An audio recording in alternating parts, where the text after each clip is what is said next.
A biker secretly follows a single mom home. What he witnesses through her window is not what he expects. It's a secret so powerful, it unlocks a past he thought was lost forever and binds their futures together with a sacred, unbreakable vow. If you're new here, subscribe and comment your location. Now let's begin. The rain was a cold, steady drumbeat on the roof of the waffle barrel. Inside, James, president of the Saints of Steel MC, sat in his usual corner booth, nursing a black coffee. He wasn't there for the food. He was there to watch the new waitress. Her name was Sarah. She moved with a quiet efficiency that was different from the other servers. No wasted motion. Her smile for customers was warm, but her eyes held a deep, tired sadness that never quite left. She had a 5-year-old son, Leo, who sometimes sat in a back booth with a coloring book during her late shifts. James had noticed her first because of that look in her eyes. It was a look he knew. It was the look of someone carrying a weight they couldn't put down. Tonight, her shift ended at midnight. James watched her count her tips, a meager pile of ones and change. She helped Leo into a thin jacket, then they walked out into the downpour. She didn't have a car. She started walking, holding an umbrella over Leo, heading towards the rougher part of town. Something tightened in James's chest. It wasn't just curiosity anymore. It was a pull, a need to know. He threw cash on the table, pulled on his own leather jacket, and followed them on foot, keeping a distance. They walked for 20 minutes, finally turning into the courtyard of the Pine Ridge Apartments. It was a rundown low-income complex. Sarah led Leo to a door at the side of a building, a basement apartment. She unlocked it, and they disappeared inside. James stood in the shadow of a dripping tree. He shouldn't do this. It was wrong, but he had to see. He had to know what that sadness was. He moved quietly around the side of the building. There was a small, high window, half covered by a frayed curtain. A sliver of light spilled out. He peered inside. The room was a basement studio. One main room, a tiny kitchenette, a bathroom door stood ajar, and in the corner, a desk. Sarah was at the desk. She had changed into sweatpants and a t-shirt. Leo was already asleep in a bunk bed crammed into an alcove so small it was like a closet. Textbooks were stacked high on the desk. Anatomy and physiology, fundamentals of nursing. She opened one, and then James saw her pull out a small, powerful flashlight. She clicked it on, angling the beam at the book. She wasn't turning on the main light. To save money, he realized, to keep the electric bill down. His throat closed. He watched her study, her finger tracing lines on the page, her lips moving silently. She was fighting for something in that little circle of light. Then she stopped. She put down her pen. She reached under the desk and pulled out a small wooden box. She opened it with careful reverence. Even from the window, James could see the glint of metal. She lifted it out, a medal on a ribbon. She held it to her lips, kissed it softly, then stood. She walked to the bunk bed and placed the medal carefully on the pillow next to her sleeping son's head. She smoothed his hair. Then she looked at a small framed photo on the desk. James couldn't see the face. Sarah spoke, her voice a whisper he could barely hear through the glass. "I'm keeping my promise, David. I'm getting us out. I'm going to be a nurse, just like we said. Watch over him." She touched the photo gently, then went back to her books, back into her circle of light. James stood frozen in the rain.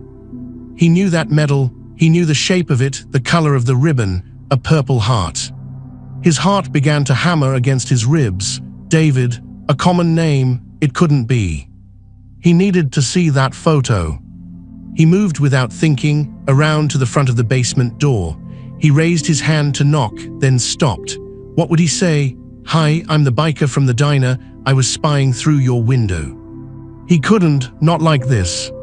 He turned and walked away, his mind reeling. The rain soaked through his jacket, but he didn't feel it. All he felt was a cold dread and a rising, desperate hope. The next day, he was back at the diner at noon. Sarah was working the lunch shift. He sat in her section. "Coffee, please," he said, his voice rough. She brought it. "Anything to eat today?" "Just coffee," he paused. "My name's James." She gave a polite, tired smile. "Sarah." "Long shift last night," he said, trying to sound casual. "Saw you walking home in the rain, tough with a kid." Her smile vanished, replaced by wariness. "We manage." "I'm sure you do." He took a breath. "This was it. Your husband, is he deployed?" Her face went pale, then shut down completely. A wall slammed up. "That's not your business." She turned to walk away. "David," James said softly. She froze. Slowly she turned back, her eyes wide with shock and fear. "I knew a David," James said, his voice low so only she could hear. "A good man, a brave man. He saved my life. In Afghanistan, he didn't make it home." Sarah's hand flew to her mouth. Tears welled in her eyes instantly, but she fought them back, glancing around the busy diner. "I have a photo," James said, pulling out his wallet. It was an old, worn picture of his unit.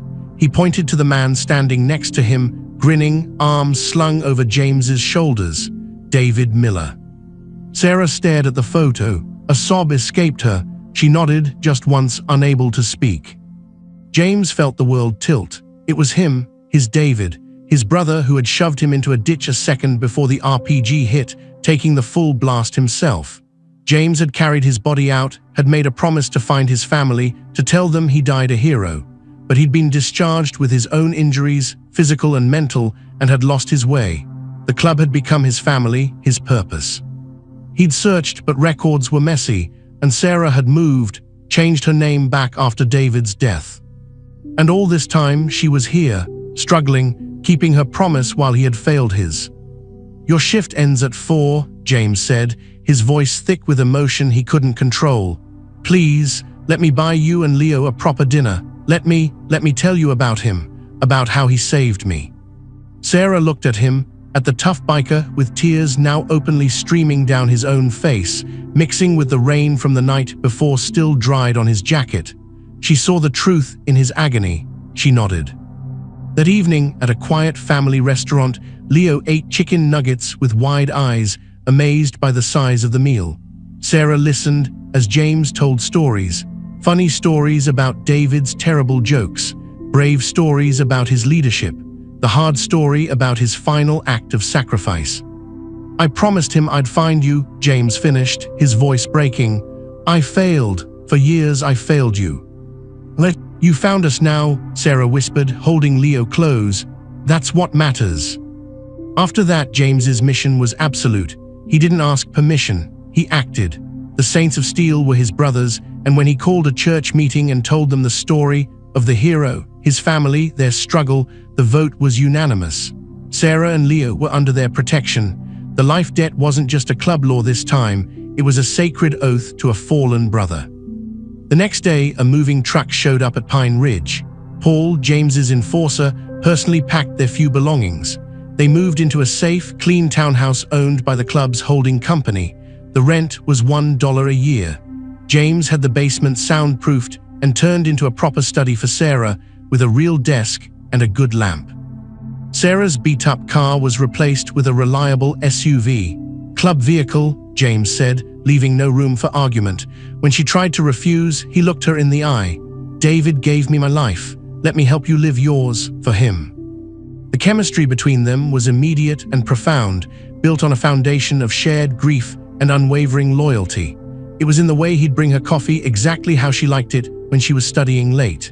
It was in the way she'd calm the storm in his eyes after a difficult club meeting with a single, gentle touch on his arm. It was charged, but respectful, full of the ghost of the man they both loved. James used the club's resources. He called in a favor from a doctor who owed the Saints. Sarah got a paid internship at the hospital, her textbooks and tuition covered by a scholarship from the club's charity fund. Leo was enrolled in a good preschool, his after-school care handled by the club's women. Sarah flourished. The weight began to lift from her shoulders.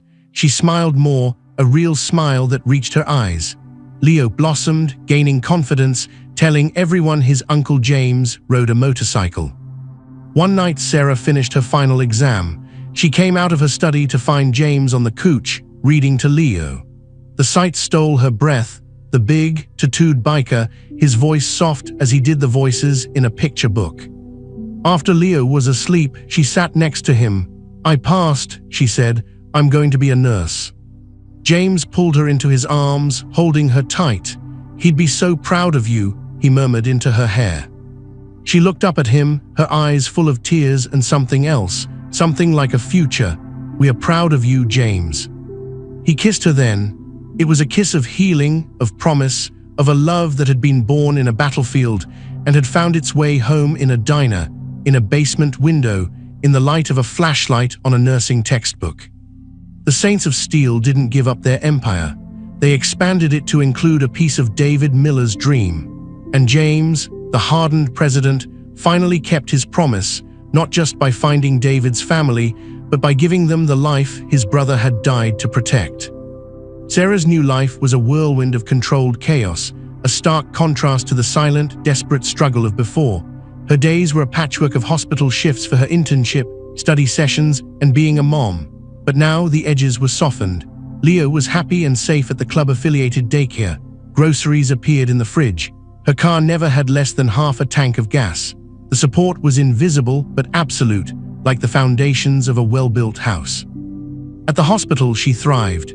Her natural compassion, sharpened by her own hardships, made her a favorite with patients and a quick study for the senior nurses. But not everyone was welcoming. A charge nurse named Brenda viewed the new intern with the mysterious scholarship and the sudden connections with suspicion. Brenda was old school, believing you had to suffer to earn your place. One afternoon, Brenda cornered Sarah in a supply closet. "I know about your sponsors," she hissed, her voice low. "The Saints of Steel. This is a hospital, not a biker bar. We have ethics. If I find out you're getting special treatment because you're some gangster's charity case, I'll have you removed." Sarah's old fear, the fear of being exposed, of having her fragile stability ripped away, flared hot for a second. Then she thought of David's medal, of James's steady presence, of her own long nights of study by flashlight. She straightened her shoulders. "My treatment is based on my work, Nurse Brenda," Sarah said, her voice calm but firm. "You can check my test scores. You can ask my patients. My personal life is just that, personal. Now, if you'll excuse me, Mr. Jenkins in 304 needs his vitals checked." She walked out, leaving Brenda sputtering. Sarah's heart was pounding, but it felt good. She had stood her ground. She told James about it that night, over dinner. Leo was playing with trucks at their feet in the townhouse's small living room. James's face darkened. "I can have a word with her." "No," Sarah said quickly, putting a hand over his. "That's exactly what she expects, that I need muscle, I need to do this myself. I just needed to tell you." James looked at their joined hands, then at her determined face. He saw David's stubborn pride in her eyes. He nodded reluctantly. "Okay, but if she crosses a line." "You'll be the first to know," she promised, a small smile touching her lips. The chemistry between them was a constant, warm undercurrent. It was in the easy way they moved around each other in the kitchen, in the way he'd massage her shoulders after a long shift, his strong hands gentle on her knots of tension, in the charged silence that would sometimes fall between them, full of things unsaid but deeply felt. One night, helping her review flashcards, their fingers brushed. A spark seemed to jump between them, and their eyes locked. The air grew thick. He leaned in slowly, giving her time to pull away. She didn't. Their second kiss was not about grief, but about a fierce, growing need. It was interrupted by Leo's sleepy cry from his room, but the promise of it hung in the air afterwards, sweet and inevitable. The threat, when it came, was not from a jealous nurse, but from the past, David's past. David had a younger brother, Kyle. Kyle was nothing like David. He was bitter, entitled, and had a gambling problem. He'd heard through the ragged remains of family gossip that Sarah was doing well, connected to some motorcycle club. He saw a payday. He showed up at the townhouse on a Sunday afternoon. James was at the clubhouse. Sarah opened the door and her blood ran cold. "Sarah, long time," Kyle said, his smile slick. "Heard you landed on your feet. Really great, with my brother's death benefits and all." "The benefits were modest, Kyle, and you know that," Sarah said, blocking the doorway. Sure, but now with your new friends." He peered past her into the tidy home. "A guy like me, I have debts. Family should help family. I think David would want you to help me." "Oh, David would want you to get a job," Sarah said, her voice icy. "Please leave." "Or what, you'll call your biker boyfriends?" Kyle sneered. "I'll tell them how you're taking advantage of my poor dead brother's memory to live it up. I'll make noise. The kind of noise that gets kids looked at by social services." Fear, cold and sharp, stabbed through Sarah. He was playing the worst possible card. Just then, a truck pulled up. Paul, who had been assigned as their rotating neighborhood watch, got out. He didn't say a word. He just leaned against the truck, crossed his massive arms, and stared at Kyle. Kyle's bravado shrank. "This isn't over," he muttered, and slunk back to his car. When James came home, Sarah was shaking. She told him everything. James's anger was cold and precise. This was a different kind of enemy. This was David's blood. He didn't send Paul. He went himself with Jessica, their lawyer. They found Kyle at a rundown betting parlor. "Kyle Miller," James said, his voice flat. Kyle tried to bluster. "You can't intimidate me." "I'm not here to intimidate," James said. "I'm here to offer a deal, Jessica." Jessica stepped forward, all business. "Mr. Miller, we are prepared to pay off your current gambling debts, which total $8,450. In return, you will sign this document severing any financial or legal claim you might attempt to make on Sarah or Leo Miller's assets, present or future. You will also agree to a restraining order, staying 500 feet away from them. If you violate this, not only will the debt collection resume with considerable interest from our associates, but we will also press charges for attempted extortion, for which we have a witness."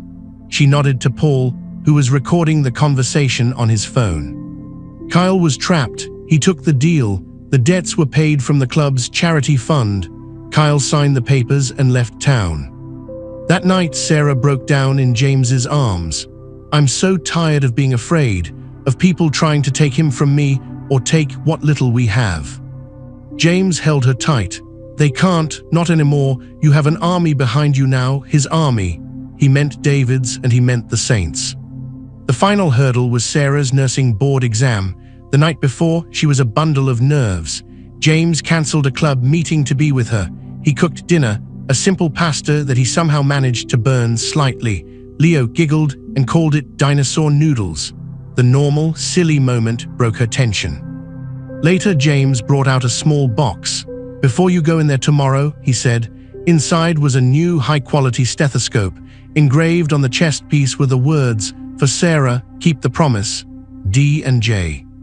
Tears filled her eyes. David and James, her past and her present, both believing in her. "I love you, James," she whispered. It was the first time she'd said it. He cupped her face, his own eyes bright. "I love you, Sarah, so much." She passed her boards with flying colors. The celebration at the clubhouse was epic. Even Brenda from the hospital heard. The news of Sarah's top score shut down her last shred of criticism. Sarah was offered a full-time position in the ER. At the party, James stood with Leo on his shoulders. He raised a beer. "To Sarah, a fighter, a healer, our family." The club roared. Sarah looked around at the sea of leather and smiles, at Paul pretending to let Leo arm wrestle him, at Jessica giving her a thumbs up. She looked at James, her rock. She was David's widow in their eyes. She was Sarah, one of them. She had kept her promise to David, and James had kept his. And somewhere in the middle, they had built a new promise, a new life together. The crisp white jacket of a registered nurse felt like armor to Sarah. It was a uniform of honor, earned in the trenches of her own life. Her first official shift in the emergency room was a baptism by fire, a multi-car accident, a heart attack, a child with a high fever. She moved through it all with the calm, efficient focus she'd honed during years of quiet desperation. Her colleagues saw a natural. Brenda, the skeptical charge nurse, was forced to give a begrudging nod of respect. At home, the townhouse was no longer just a refuge. It was a vibrant home. Leo's drawings, of motorcycles, of hospitals, of a big man and a woman holding hands, covered the fridge. The small study was now a real office, Sarah's nursing diploma hanging proudly next to a framed photo of David in his dress uniform. James had placed it there himself, a gesture of profound respect that meant more to Sarah than any words. James's life had also found a new center. The Saints of Steel still required his leadership. There were still runs, meetings, the complex navigation of their legitimate and less than legitimate interests, but his focus had irrevocably shifted. His most important meetings were now at the kitchen table, helping Leo sound out words or listening to Sarah recount her day, her eyes alight with the purpose she'd fought so hard for. The chemistry between them had settled into a deep, mature love. It was physical, the way he'd pull her onto his lap after a long day, nuzzling the sensitive spot behind her ear until she laughed, the way she'd trace the intricate tattoos on his back, learning the stories in the ink.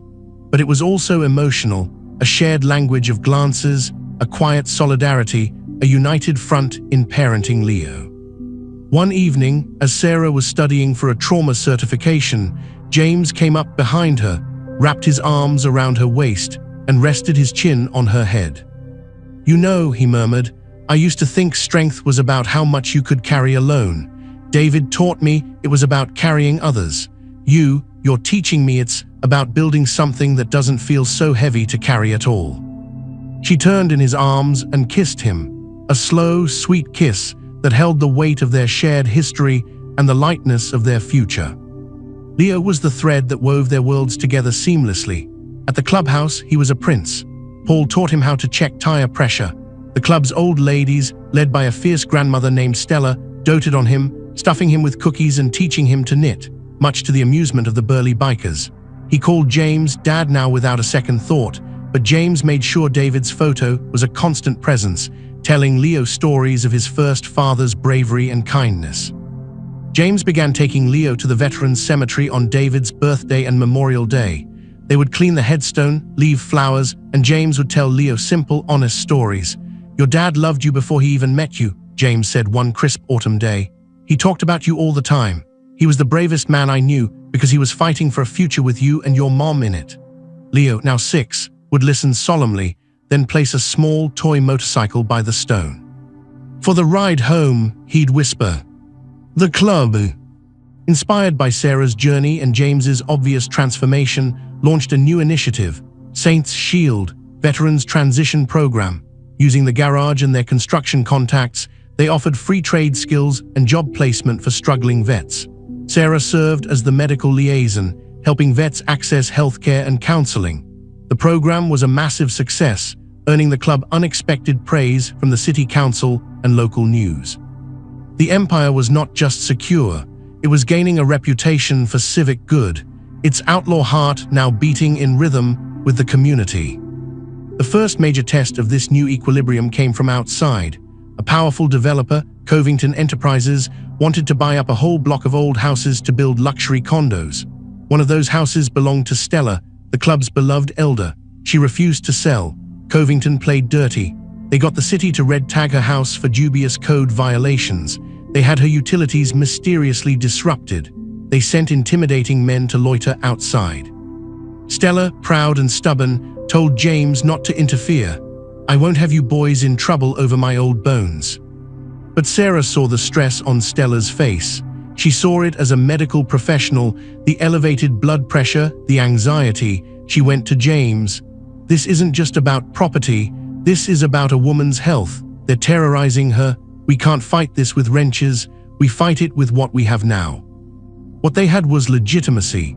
Sarah, Jessica, the lawyer, and James scheduled a meeting with the head of Covington Enterprises, a slick man named Mr. Armitage, at his downtown office.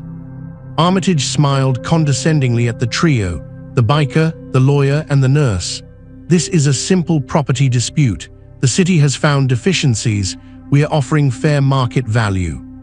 Jessica slid a folder across the desk. "These are the medical records of Stella Kowalski, showing acute stress-induced hypertension directly correlated to the harassment conducted by your subcontractors, as witnessed and documented here." She tapped a second folder. "This is a draft lawsuit for intentional infliction of emotional distress, elder abuse, and tortious interference.